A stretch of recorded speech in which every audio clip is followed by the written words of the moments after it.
Assalamualaikum warahmatullahi wabarakatuh.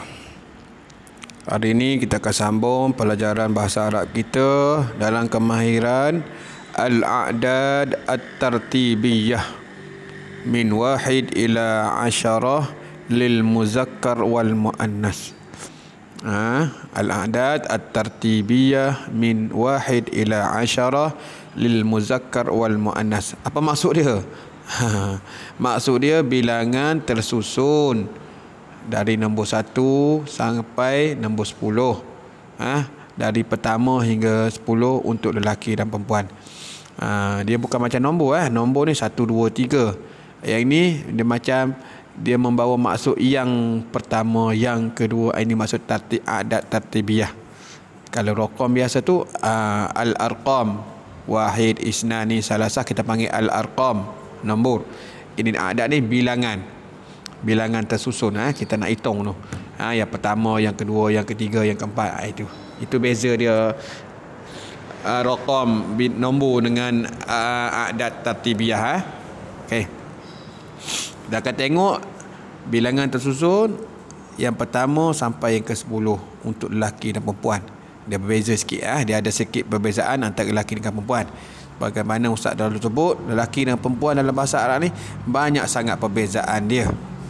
Okey. Apa pentingnya kita belajar benda ni? Kena belajarlah. Sebab ada masa kita nak guna. Dan penggunaan dia ikut konteks, sesuai untuk lelaki ke sesuai untuk perempuan. Sebab tu dah kita belajar dua-dua. Okey, Ustaz gabungkan. Kalau kira kemahiran dia sepatutnya satu-satu. Lelaki dulu batu perempuan, tapi lah Ustaz gabungkan supaya nampak perbezaan dia terus. Nampak sebelah menyebelah tu nampak beza dia tak banyak sangat. Okey, kita tengok yang nombor 1 dulu.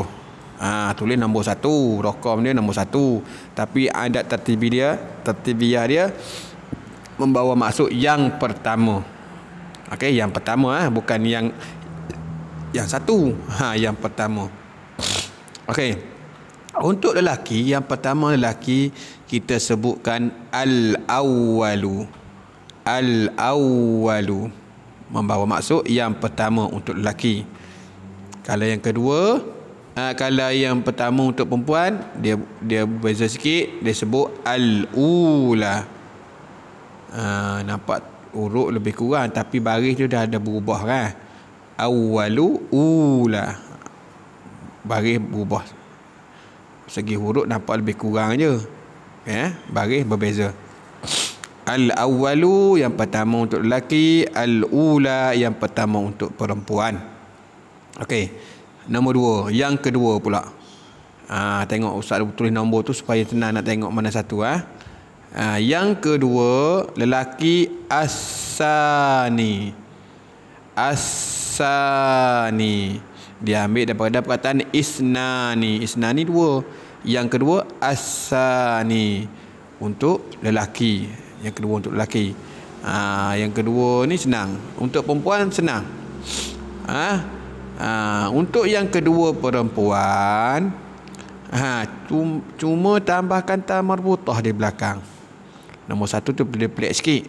Susah nak ingat. Untuk nombor 2 sampai nombor 10 sangat senang perbezaan lelaki perempuan. Hanya berbeza yang perempuan tambah ta di belakang sahaja. Okey. Kalau as-sani yang kedua lelaki, yang perempuan tambah ta marbutah di belakang, dia akan jadi as-saniyatu. As-saniyatu yang kedua untuk perempuan. As-sani tak ada ta, yang kedua untuk lelaki. As-saniyatu ada ta marbutah belakang dia, yang kedua untuk perempuan. Boleh? Senangnya kah? Okey, yang ketiga. Yang ketiga untuk lelaki, yang ketiga kita sebutkan as-salisu. As-salisu yang ketiga untuk lelaki. Dia ambil daripada perkataan salah satu 3 kan? As-salisu yang ketiga. Yang dapat tempat ketiga, rumah tingkat ketiga, sakit penyakit tahap ketiga, macam begitulah adat tartibiyah ni. Bukan nombor nombor lain. Nombor tu lain. Kadang-kadang kita confuse juga mana satu nombor, mana satu bilangan tersusun kan. Okay, dia ada kaitan tapi dia tak sama 100%. Dia ada sama, dia ada segi perbezaan dia. Okey. As-salisu yang ketiga untuk lelaki, kalau yang perempuan tambah ta marbutah dia jadi as-salisatu. As-salisatu yang ketiga untuk perempuan. Boleh? Senang ini kan? Okey, kena selalu bacalah. Baru senang nak sebut. Senang nak ingat. Okey, yang keempat.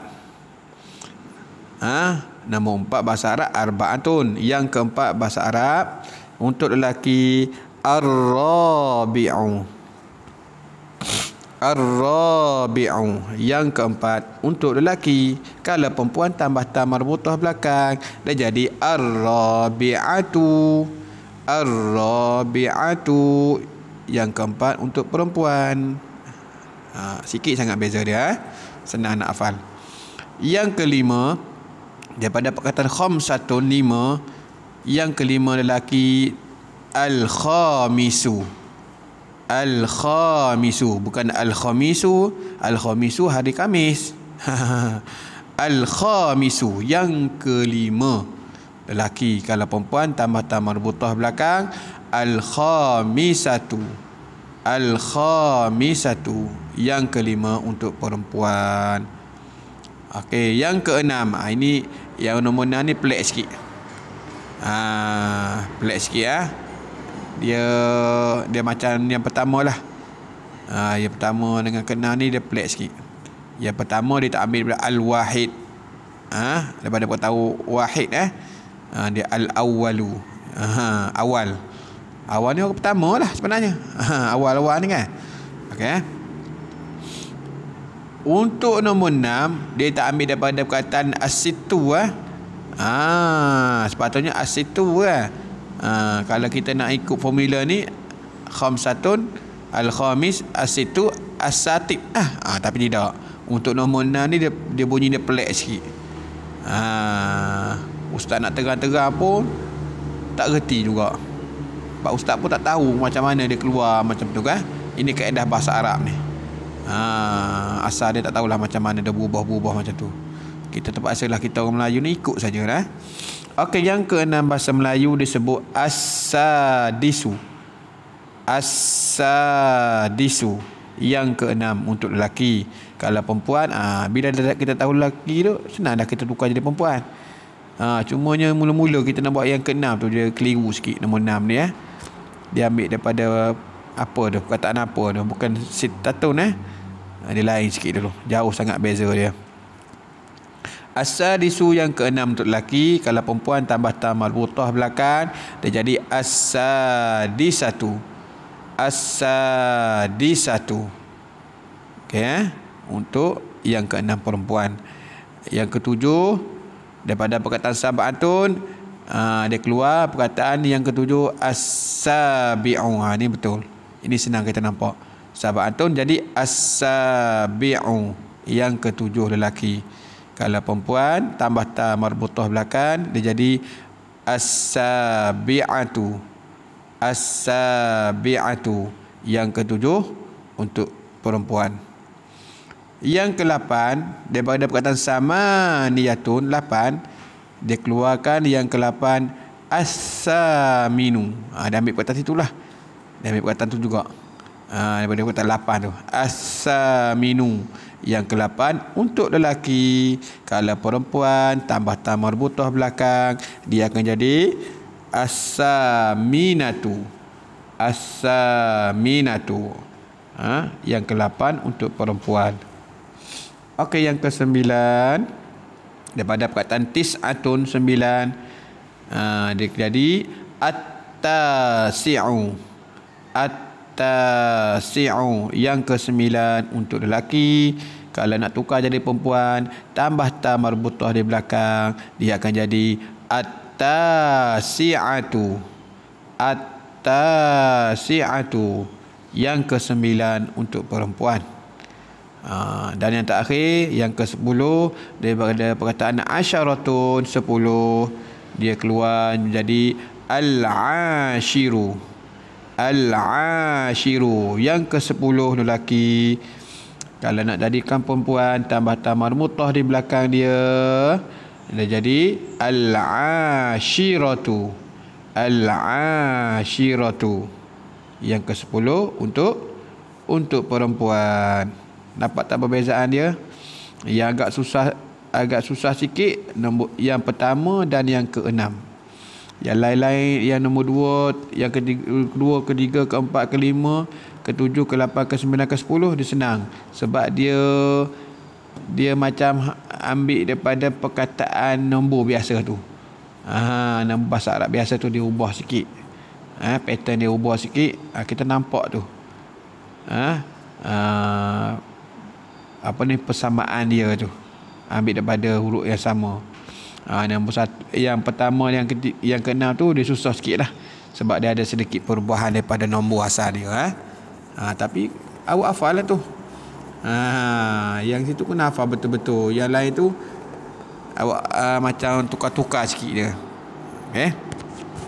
Boleh Apa gunanya kita belajar bilangan tersusun untuk lelaki perempuan ni? Supaya nanti kita nak gunakan dia tu ikut konteks dia. Ikut konteks dia. Bilangan tersusun ni selalunya dia ada perkataan lain depan dulu. Contohnya tahap. Tahap pertama, tahap kedua kan. Jadi kita nak guna tahap pertama, contohnya tahap pertama tu. Pertama mana kita nak guna? Pertama untuk lelaki ke untuk perempuan? Boleh mana-mana? Tidak boleh. Bahasa Arab bukan macam-macam Melayu ni, tidak, dia ada kaedah dia sendiri. Okey? Jadi kita nak gunakan tahap pertama tadi, kita nak ambil pertama untuk lelaki perempuan, kita tengok perkataan tahap tu sendiri. Perkataan tahap tu sendiri. Tahap tu lelaki ke perempuan dalam bahasa Arab? Dalam bahasa Arab, tahap ni al-marhalatu. Al-marhalatu, tahap.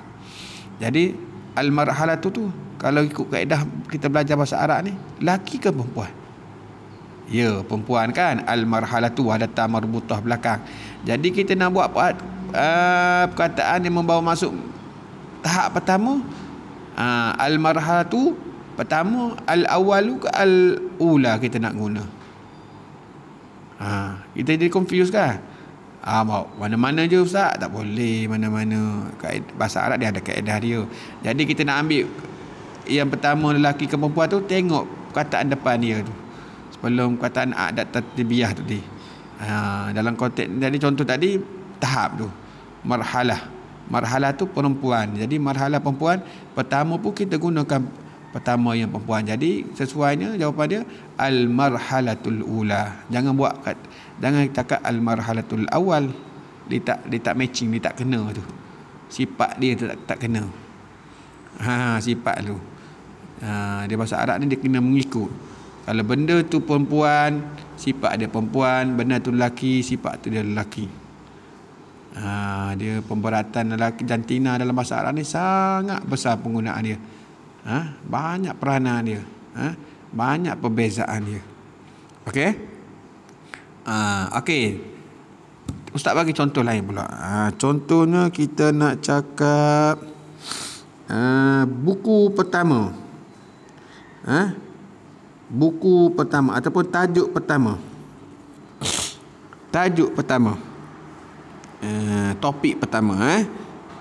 Topik pertama. Topik tadi pertama dah. Kita tukar pula. Topik ketiga. Tajuk yang ketiga. Okey, ketiga ni dia ada lelaki perempuan yang ketiga tu. Jadi kita nak guna yang mana? Kita nak guna mana ketiga lelaki perempuan? Kita tengok tajuk ataupun topik tu sendiri tu. Membawa dia lelaki ke perempuan? Okey? Apa topik ataupun tajuk dalam bahasa Arab? Al-mawdu'. Al-mawdu'. Tajuk ataupun topik. Jadi kita nak guna al-mawdu' as-salisu ke as-salisatu. Cuba tengok betul-betul. Al-mawdu'u as-salisu ataupun al-mawdu'u as-salisatu. Kita cakap al-mawdu' lelaki.